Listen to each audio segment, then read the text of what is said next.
This is BBC News, and we're going to go straight over to Salisbury, where a news conference on that attack on a Russian former spy is just beginning. Let's listen in. Multi-agency press conference here in Salisbury.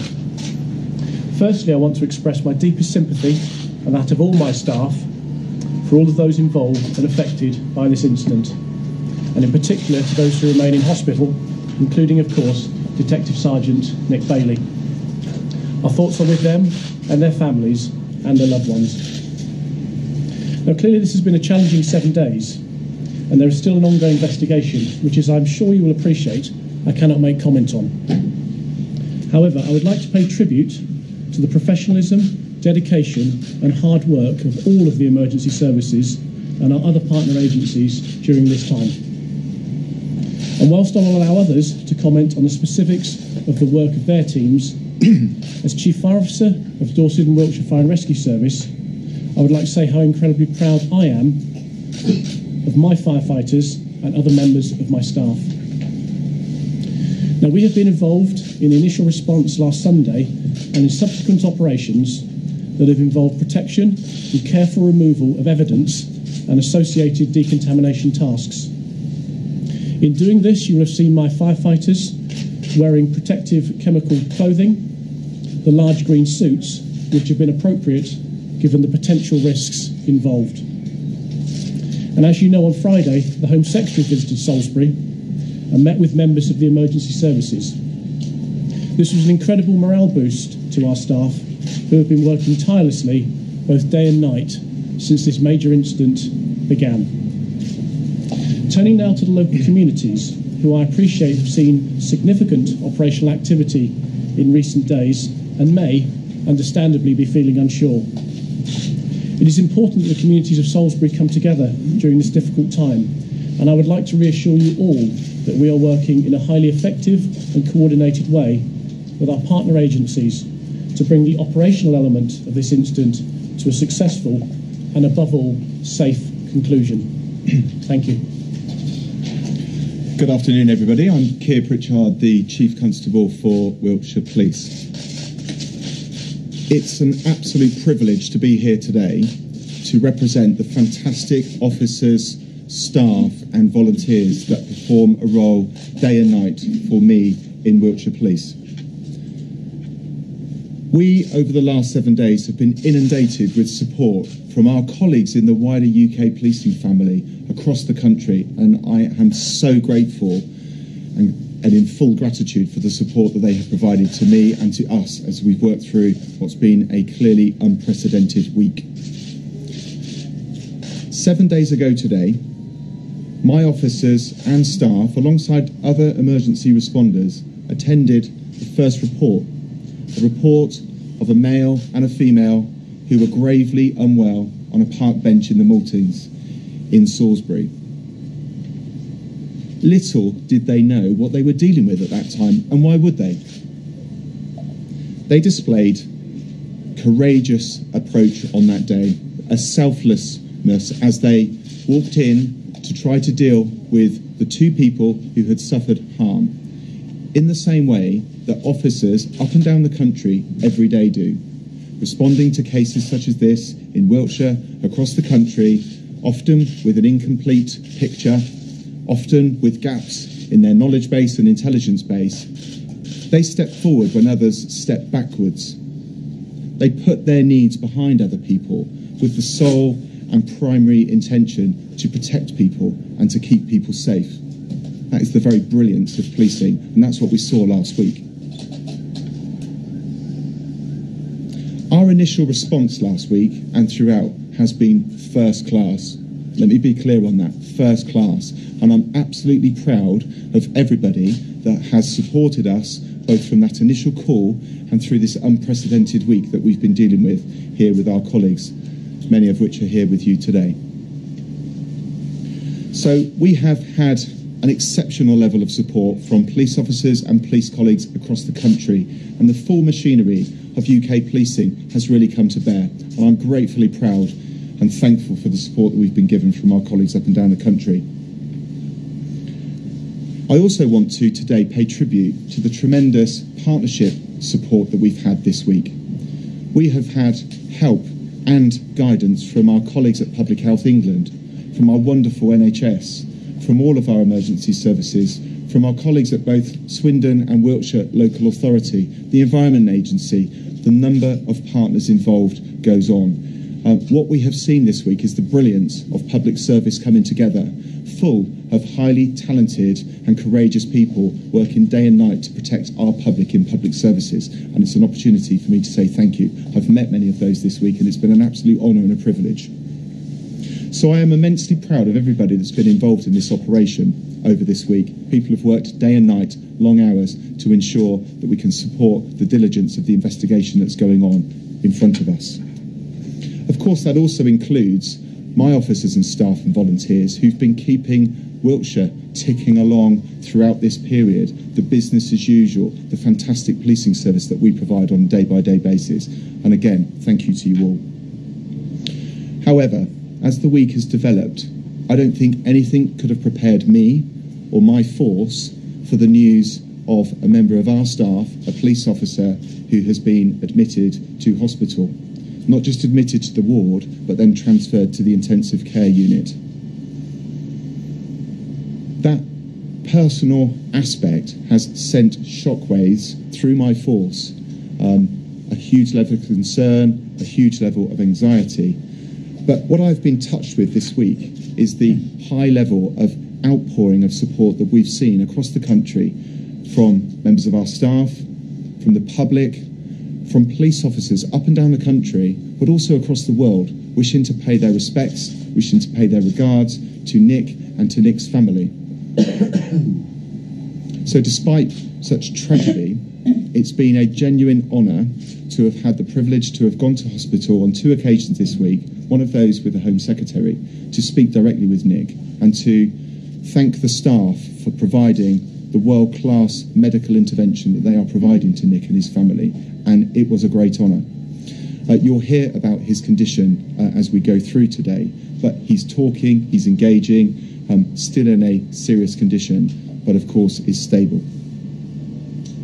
We've been able to provide the wealth of support to Nick and his family throughout this difficult time, and again I gratefully respect the dignity that I would ask the media to bring to this to ensure his privacy and the family's privacy is maintained.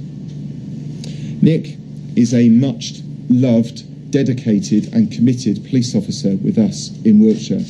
He is a really large character and we miss him. So on behalf of all of my staff, the best wishes that they've provided, we wish Nick well.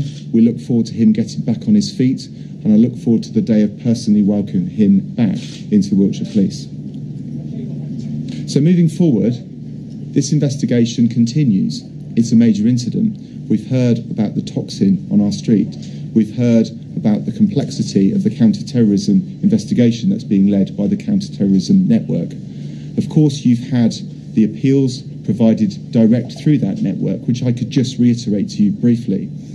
Anybody at all that may have any information, however small or insignificant you may feel that is, there is a line, the number 101, or in an emergency 999. I'm sure my colleagues who are leading the investigation would gratefully appreciate any level of information.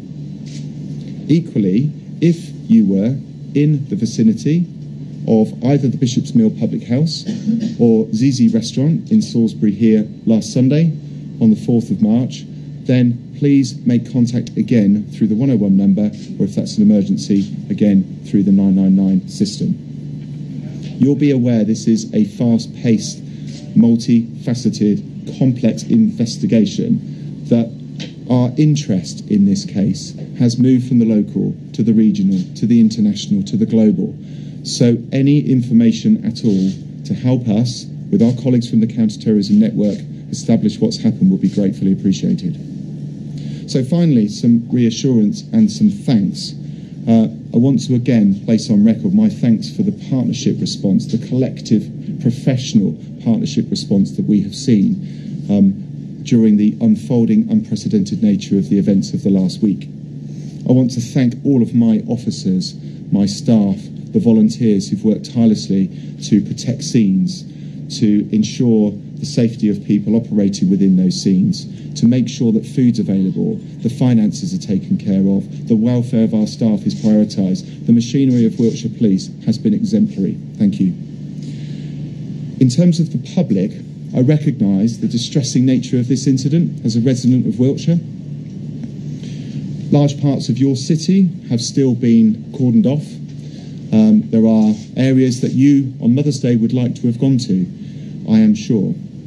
But it's of vital importance that we enable the integrity of those scenes to be maintained, to ensure the safety of those areas. So I reach out to you to say thank you for your patience and your cooperation. For those who have approached my officers who provide a 24-hour scene guarding facility, thank you for coming and talking. Thank you for offering your support. That's gone a long way. So, finally, I'll be unable to clarify how long those scenes are protected, and I look forward to your continued support and patience as we support our colleagues from the Counter-Terrorism Network. I, of course, will ensure there is a 24/7 policing presence here in Salisbury, both protecting the areas, but also at our police pod, to ensure that people have a point of reference, a point of access for information or advice.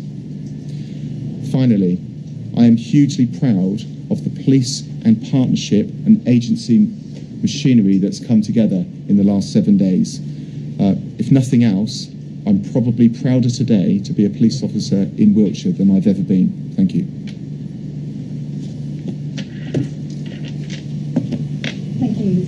Good afternoon. My name is Dr. Jenny Harries and I'm the Deputy Medical Director for Public Health England.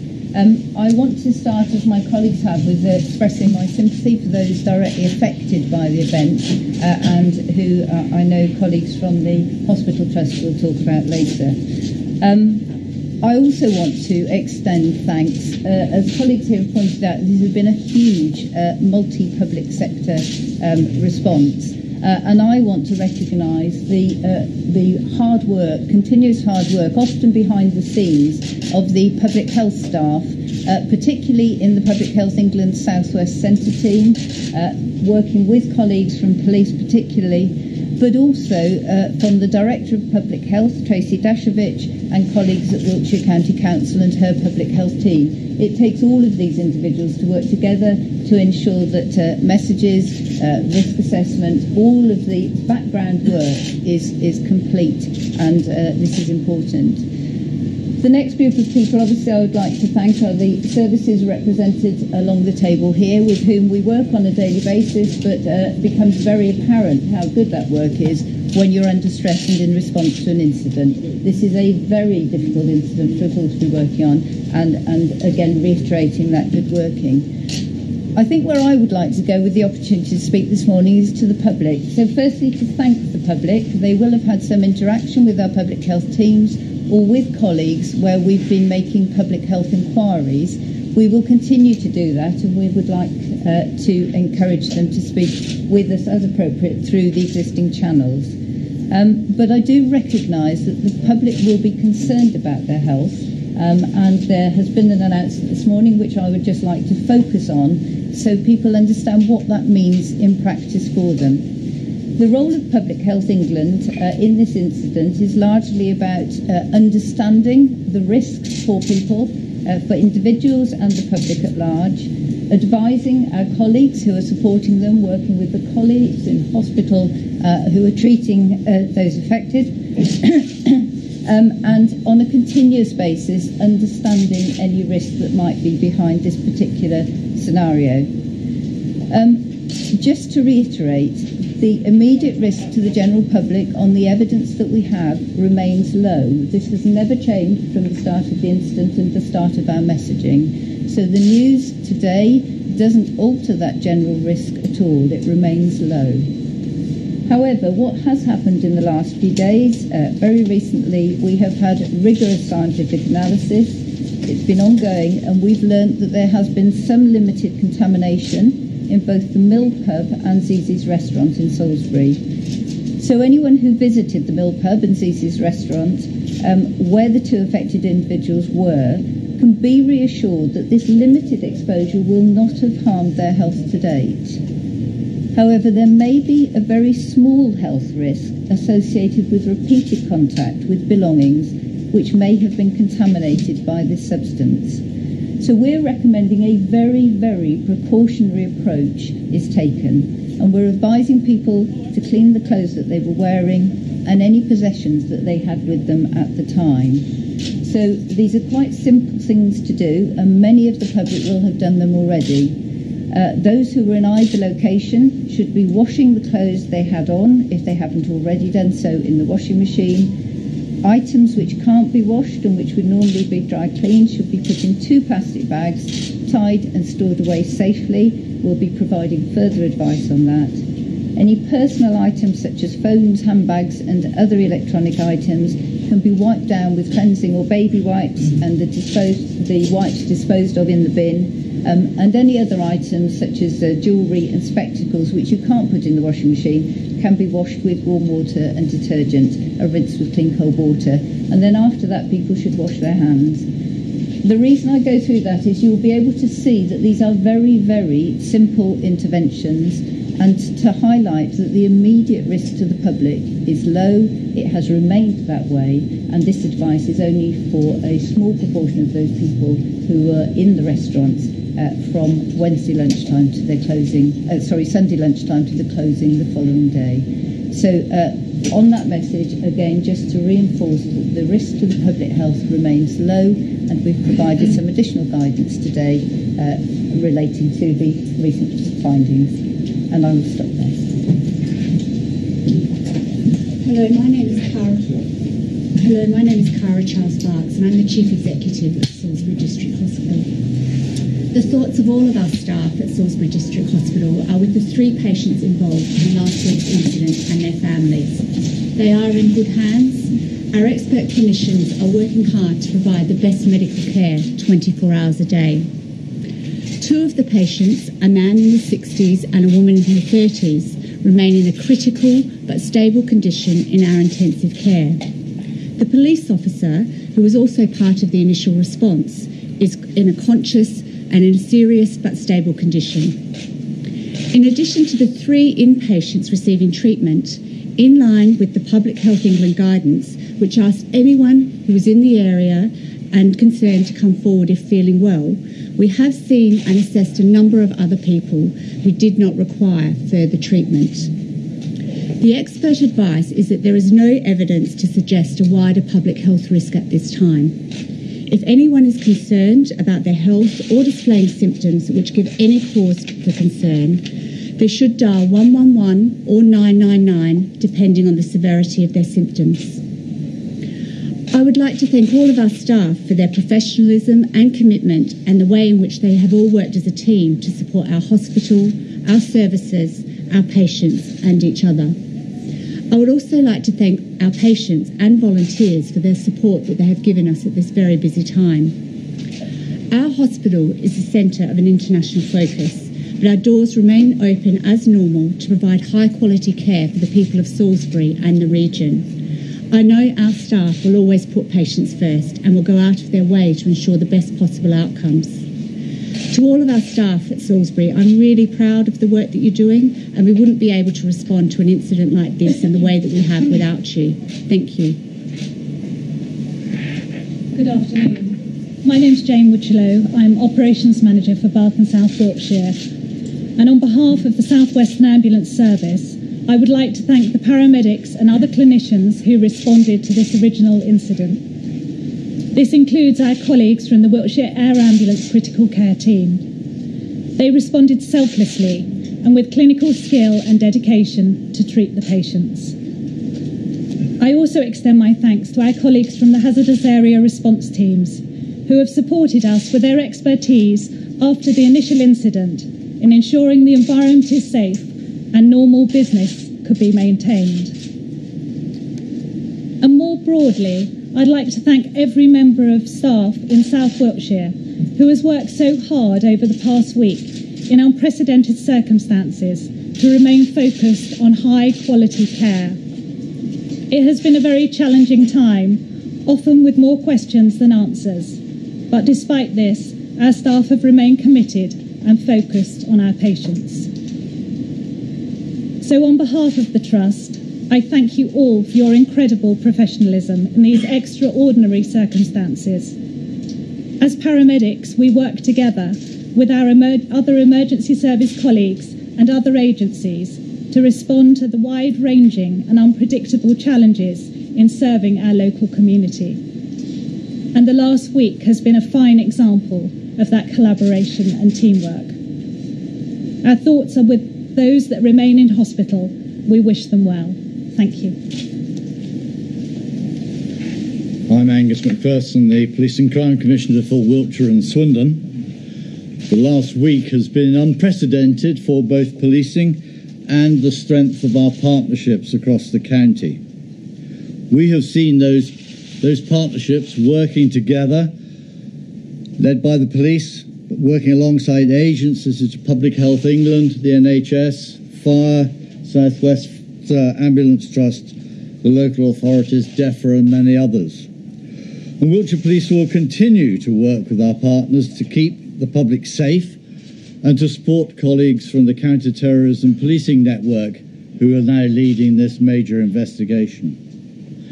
As the Police and Crime Commissioner, I sincerely thank other police forces from the region and wider for their support through mutual aid. Officers have been deployed into Wiltshire in order to support our police force during this challenging and coping with the fast pace of the situation. Whilst this is an ongoing and concerning investigation, I would like to reassure the public that our officers, staff and volunteers are ensuring that business of day-to-day policing continues within the county. When I visited those guarding the scenes of the cordons in Salisbury last Friday, I was pleased to hear how grateful the local sergeant was for the many volunteer special constables who had come in especially doing extra hours in order to relieve their full-time colleagues. I would like to record my thanks to the police, all partners and the public for their tremendous support over the past week. And to finish, I too would like to convey my best wishes and prayers to Detective Sergeant Nick Bailey and his family at this very difficult time. Thank you. Okay, we can now take some questions. If you can say who you want the questions answered by, please, and we'll start here.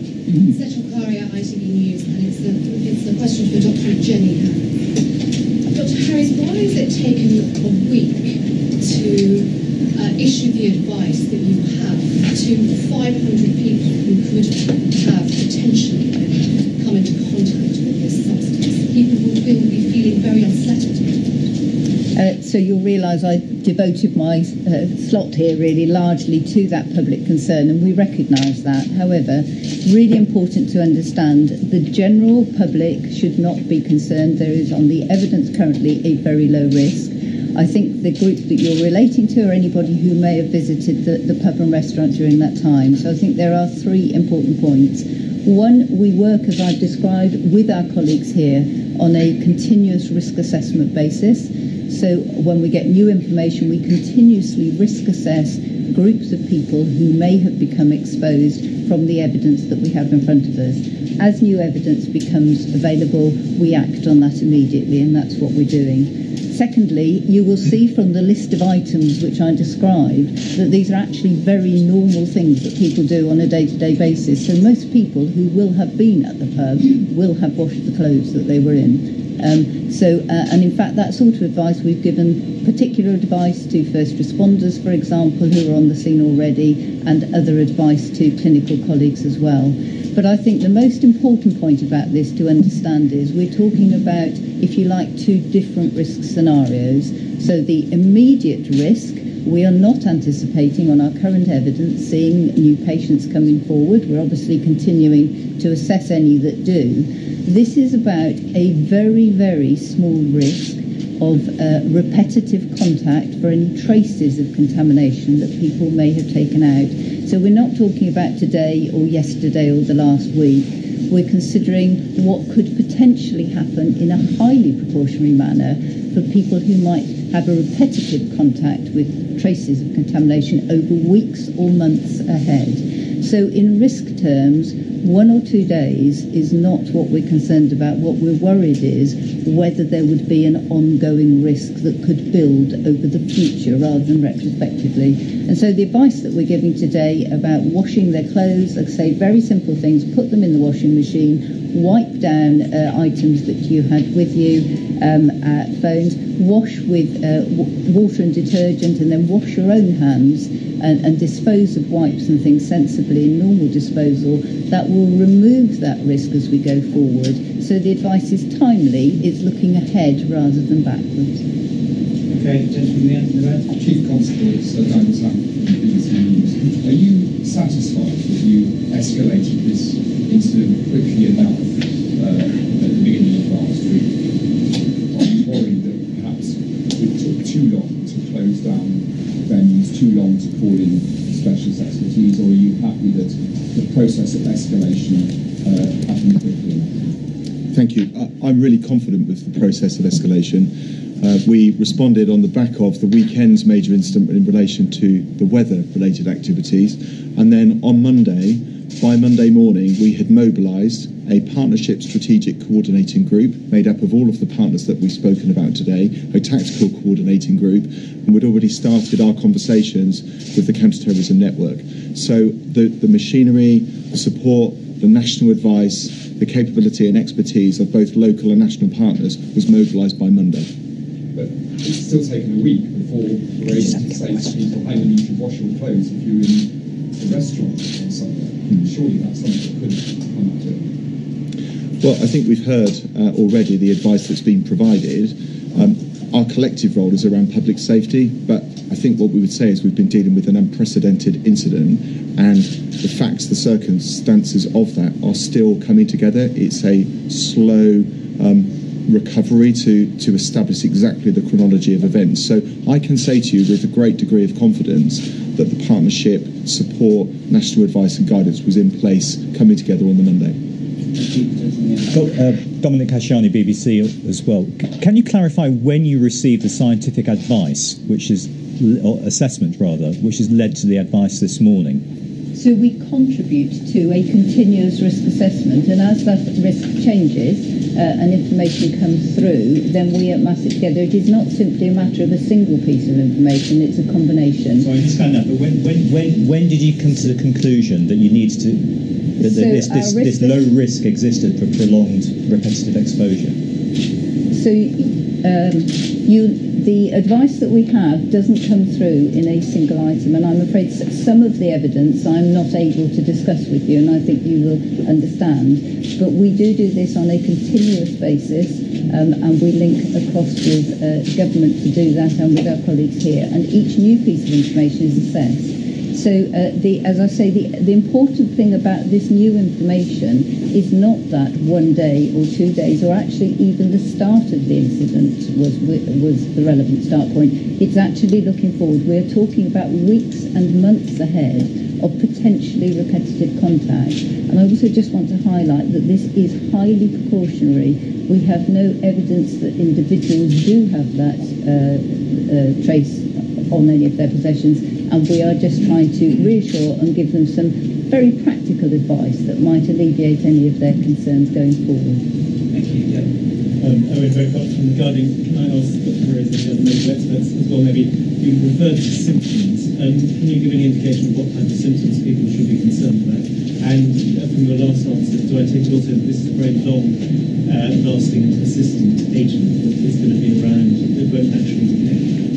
No. I can't give you that detail. What I can say is, in general, one of the problems with understanding some nerve agents is that they accumulate slowly in some of the, or rather they may have a heightened quick effect, which you will have seen in the patients that we've obviously have been reported in the media, and that there can be a low, as I say, repetitive exposure, and it's that element that we're trying to remove the risk of.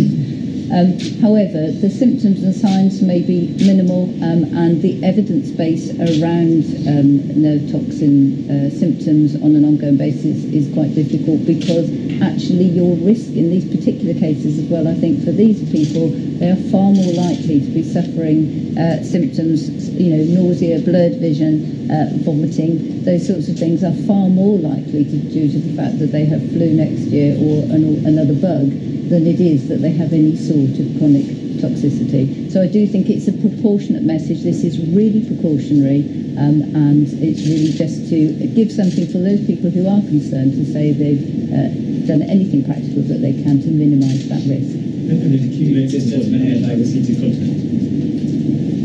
Sorry? It accumulates in the body like repeated contact. So it's a repetitive contact would be one route of entry. Dr. Harris, for what can you tell us anything specifically about the new information or evidence that you're issuing this advice? So obviously the evidence, whenever we're looking at any risk, we're looking at who might be exposed to a risk, what that risk might be, and the details of that risk, and the scientific analysis is, I'm afraid, not with me. It will be for colleagues in other areas, and I think much of that would not be available today. Chief Constable, can you tell us anything specific about the new information around it? Of course, there are operational securities, and it's not for me to talk about the ongoing investigation, so that isn't a question for me. John Simpson, how confident are you that these are the only two locations that people might have been exposed to the substance, and how many locations has it been traced to and found out? So again, along with the previous question, that's not one which I'm able to answer and is part of the investigation. What I can say is that any of the evidence which comes forward that we look at and again do a risk assessment, and these are the only two locations where we would advise currently on the current evidence that these precautions need to be taken. Just one more question for you, Dr. Jenny Harris. Could you tell us what form this substance was in? Was it a liquid? Was it a powder? So I'm afraid, again, that is part of the investigation which I'm not allowed to, which I don't actually have the information to provide. Okay, we've got time for one more question. There is one. Yeah. So how many people potentially exposed to this? So I think what we're talking about today, we're looking here at, again, very precautionary. These are just people who have happened to have been in the pub and in the restaurant, and we're giving them some precautionary advice. We would estimate around a few hundred people on a Saturday and Sunday. We're looking only at those people who were in the pub and the restaurant from 1:30 on the Saturday and on the Sunday the 4th, until it closed on Monday the 5th. Sorry, Sunday and Sunday. No, Sunday, the 4th of March to the 5th of March. Can I just clarify, perhaps, Chief Constable, do you know when the two venues were closed? That information was certainly released by the Counter-Terrorism Network. I wouldn't want to put on record what day that was, but they were contained within the curtilage of the original scene. If I may, some of the questions have been talking about the multi-agency response to this, and as the Chief Constable said very early on, through the auspices of the Local Resilience Forum, which operates under the Civil Contingency Act, both the Gold Command, known as a Strategic Coordinating Group, and a Silver Command, known as a Tactical Coordinating Group, were sitting. And those multi-agency groups have been sitting several times a day, every day, since this major incident was called. They've then been feeding into COBRA, which, as you know, has been sat and was chaired by the Home Secretary over the weekend. And as part of that, there is a multi-agency approach to scientific technical advice, to operating with our partners so that we're understanding the risks, we're deploying our operational resources in the most effective way.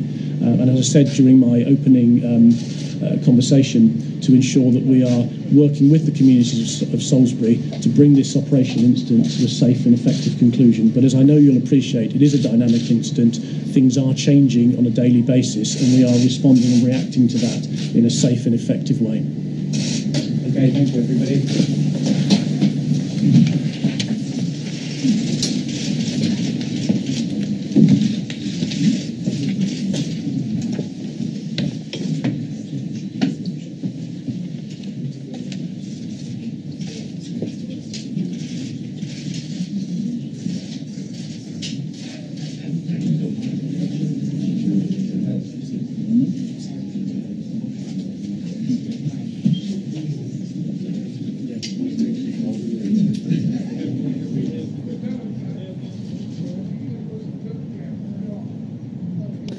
So that was a joint press conference, as you saw, with all of the Wiltshire Emergency Services, Wiltshire Police, the Dorset and Wiltshire Fire Service, and the South West Ambulance Service as well as Public Health England. Possibly the most important part of that was that public health advice. We heard earlier from Dame Sally Davis, of course, Chief Medical Officer for England, that around 400 to 500 people are being advised to take precautionary measures.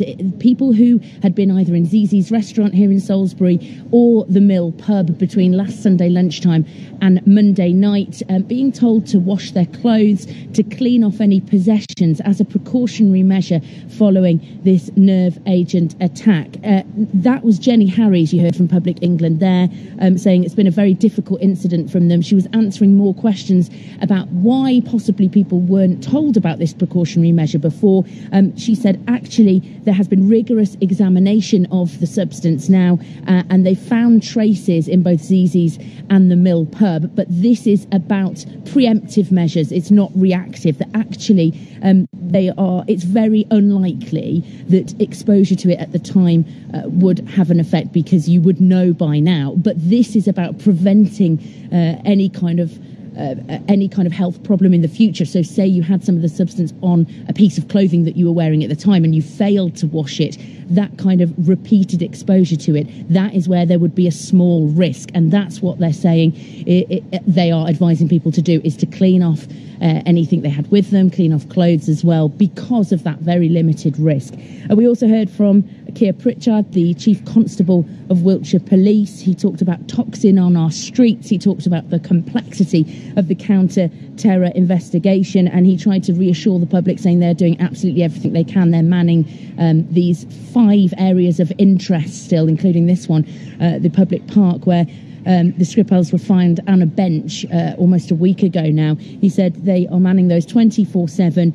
He's reassuring the public that they are also there for information. Some members of the public saying they don't feel like they have been given enough information this week. But he says he's unable to clarify quite how long this will go on for. And indeed, in the last half an hour, we've seen just round the corner from here several large police vehicles, 2 police vans with sort of equipment that they've been unloading, protective clothing, some gas masks, some hazmat suits, and sort of moving them around slightly from one vehicle to another. We're not sure whether that means there will be something due to start here at this park. The bench, as you can see behind me, is still under the tent at the moment. We haven't seen anything else yet, but it looks as though there will be some more activity later. Of course, Zizi's, the BBC understands that traces of that nerve agent were found last night, so the work continues there. There's a large barrier up in place, and the London Road Cemetery as well, still barriered off. That's the grave of Mr. Skripal's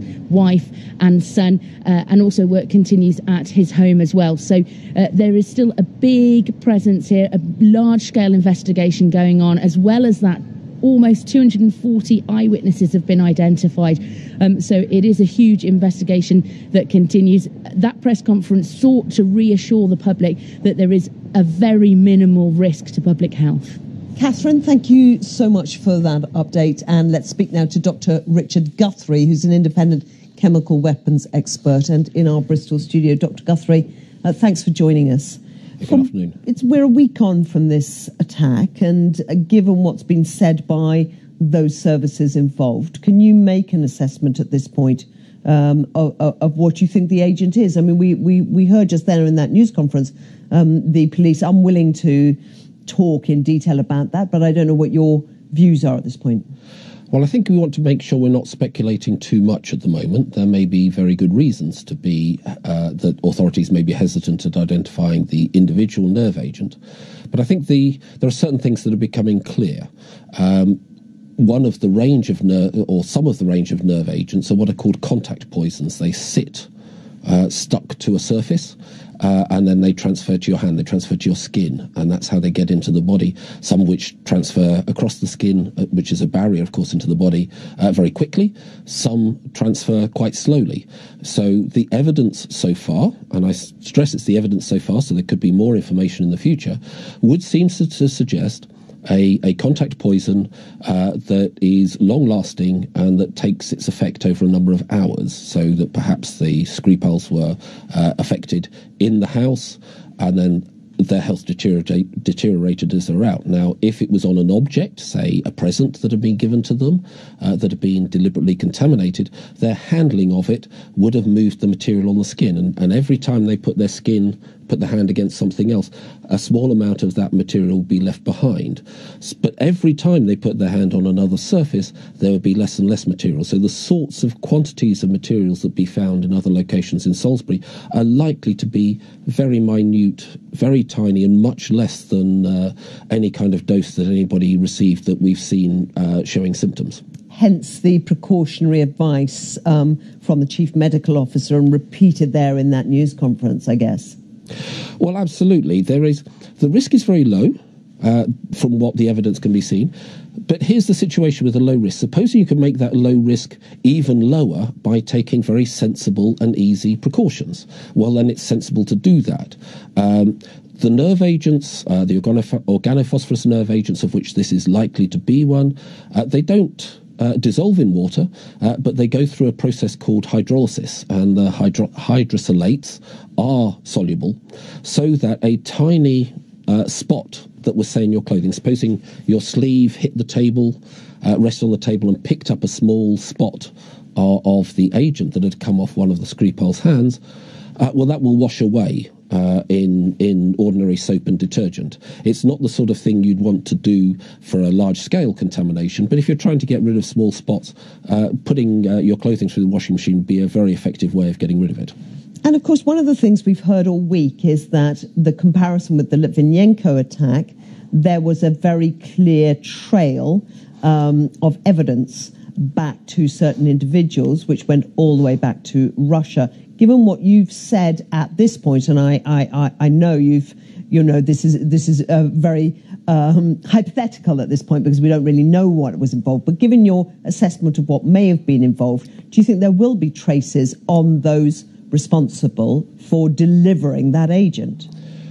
Well, there'll be a number of things that people will be looking for in trying to analyse any samples they can get, both from what was samples from the people who were affected, but any samples they can get of the original substance. And there may be clues in there, but of course the people carrying it out may also have hidden clues. Hidden what evidence that they might think people could work from. But there's a very big difference in the type of agent that's being used here. With polonium, it was producing radioactivity. So you could wave a Geiger counter around in a room and detect that there was polonium there, and then hunt around to find the source. With a contact poison, such as the one that may be being used here, I mean, I've gone through some of the details of some past nerve agents that have been characterized. Many of them that would be really suitable to use as a contact poison will produce very tiny droplets with a very high surface tension, which means no vapor will come off them. They really will only be noticed if they're touched, which means that a detection system actually has to be right up next to it to discover that it's there. So, for example, a small droplet on a table, you would have to swab the whole table to discover it. That makes it much harder to do some of that forensics to work back, because there is no casual traces. So, for example, in the polonium case, there were casual traces from the seats on the aircraft where the perpetrators had sat, for example, that gave away their presence there. Dr. Guthrie, thank you so much for joining us.